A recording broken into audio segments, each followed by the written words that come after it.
బాబు కళ్యాణ్, నేనన్నం లేకపోయినా బ్రతకగలను, మంచినీళ్ళు లేకపోయినా బ్రతకగలను, కనీసం నా ప్రాణం పోయినా నేను బ్రతకగలను.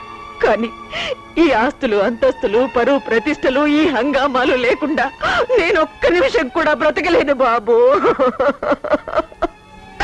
ఈ గండ నుంచి నువ్వే ఎలాగైనా గట్టెక్కించాలి. నా ఆస్తి పోకూడదు, నీ జైలు పాలు కాకూడదు. ఇది ఎట్టా ఉందంటే చందమామని చూపిస్తాను రారా మేనమామ అంటే వద్దొద్దు, నందికొండ పక్కన నాగార్జున సాగర్ లో పడి చస్తాను రా చిన్నల్లుడు అన్నట. అట్టా ఉన్నది ఆహారం.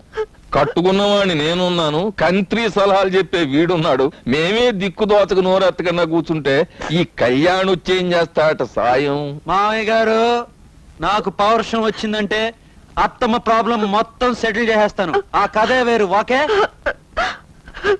ఆ పని చేయి బాబు. నన్ను సమస్య నుంచి గట్టెక్కిస్తే చచ్చి నీ కడుపును పుడతాను. అత్తమ్మ, నువ్వు జైలుకు వెళ్లకుండా ఉండాలంటే ఒకటే దారి.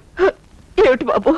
వెంటనే పాత స్టాంప్ పేపర్లు తెప్పించి ఆస్తి మొత్తం మామయ్య గారి పేరును రాసేస్తే ఆస్తికి ఓనర్ మామయ్య అవుతారు.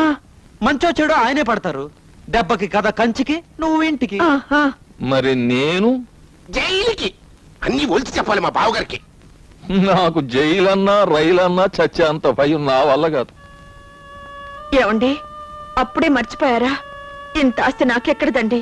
మీ తరతరాల ఆస్తిని మీరే కదండి పెళ్ళైన కొత్తల్లో ముచ్చటపడి నా పేరు రాశారు. నా జ్ఞాపక శక్తి మరీ అంత క్షీణించిపోలేదు. ముచ్చటపడి అనే మాట పచ్చి అబద్ధం. నా నెత్తి మీద బలవంతంగా కూర్చుని ప్రాణం పోయే పరిస్థితులు కల్పించి నా దుంపదించితే గత్యంతరం లేక సంతకం చేశాను. అసలు నేను లేను అనుకున్న వేరే దారి చూసుకో.